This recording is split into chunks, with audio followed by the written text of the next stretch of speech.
hey, there's sunlight today. They said it was actually supposed to rain. It might actually return with the clouds, although it looks pretty good here. It's Black Friday today too, so I want to check out the crowds just to see what it's like. I kind of did all the shopping and stuff already online. That's what most people do nowadays, don't they? There's not many deals like in the actual stores that are better than, say, what they have online. At worst, I would basically just pre-order it from the online shop and go pick it up at the store. For Black Friday and all, I was just thinking there's probably going to be a lot of shipment in this coming week. And with that Canada Post strike, makes me wonder if everything's going to be extremely delayed.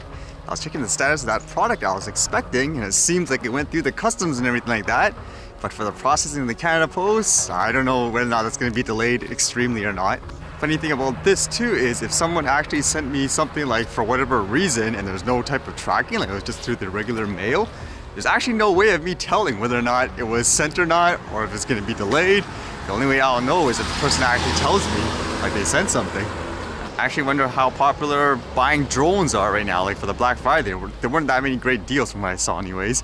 But here for an opinion piece for here, it says, Transport Canada needs to make more examples of idiots flying drones.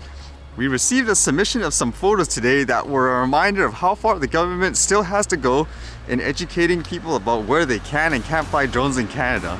So I guess for a lot of media outlets, they often ask for viewer submissions for their best photos, I guess, or videos, and if they like it, they'll feature it. And for this one, it claims anyways that the guy that submitted the photo used a drone and they flew it like in a place that was illegal. As it states here, a reader who shall remain anonymous even though they asked that we share their name wrote, "Here's some great shots that I took of the Lionsgate Bridge with my drone. Please just add a credit photo under my name if you want to add on the page." You guys might remember me saying before, like when I walked past that area saying, oh, I wish I could just fly here because I could fly it safe like during the daytime and all that.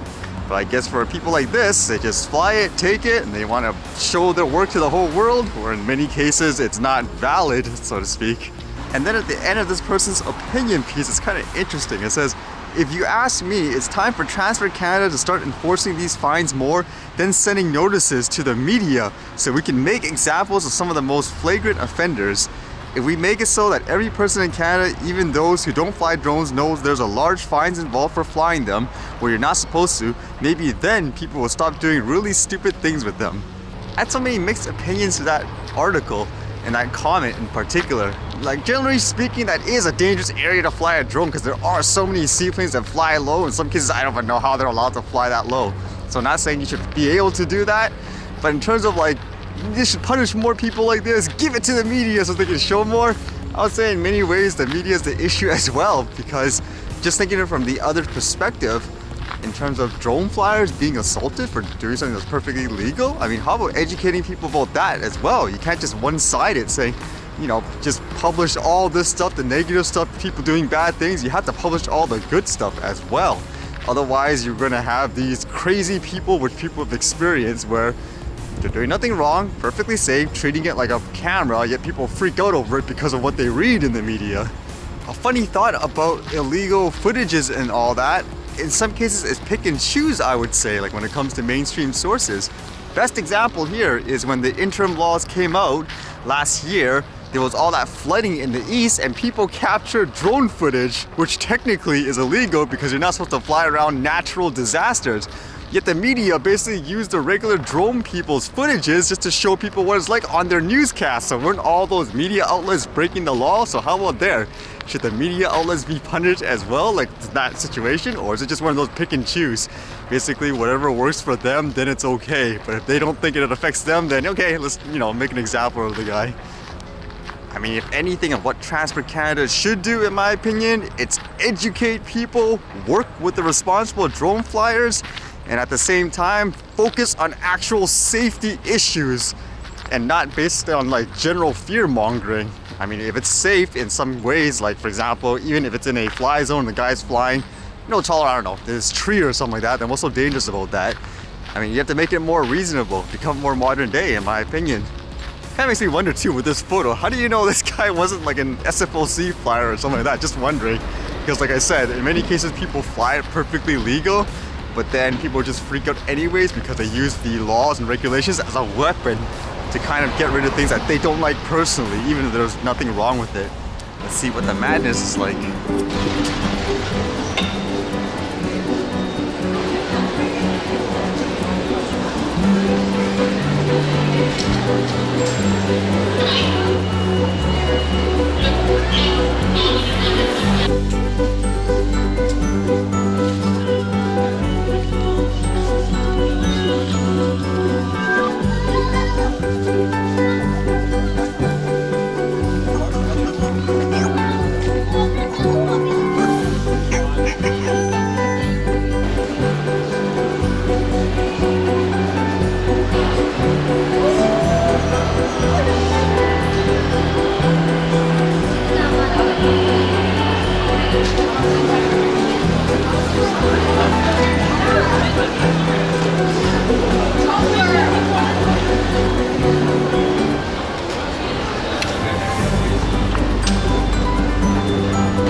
Oh, so basically,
Man, finding a deal is one thing, lining up for it to pay is another. And now it starts to rain too. All good as it my flying before. I think the best deal I got for this Black Friday was that SD Micro card. Do you guys remember? The one for $29.99 because of the error that they did. So that was the best deal. Not too bad overall.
All right, see you guys later.